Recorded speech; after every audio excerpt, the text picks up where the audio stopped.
Welcome back. In this video I will show you how you can put the screenshot in Word document.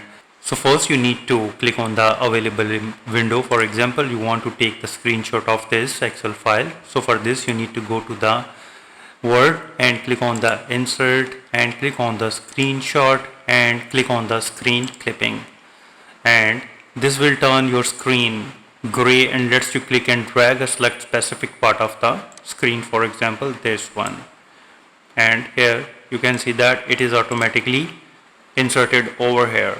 And now you have to click on this layout option and click on this in front of text or Thor or whatever you like it. I'm writing now, click on square, and now you can move it anywhere on the page.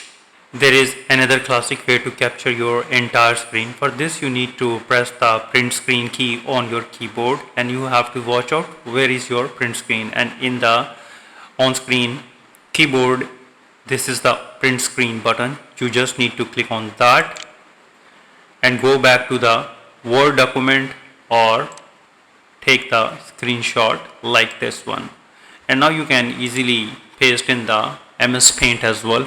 You need to put the Ctrl+V all together, and here you can see that.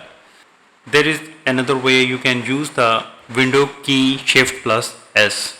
This is the window key Shift+S, and your screen will dim and you can draw a box around exactly you want to copy. For example, now this part of the area you want to take screenshot, and now again go to the MS Paint and Ctrl+V to paste it. Even you can paste in the Word as well by Ctrl+V, and here you can see that.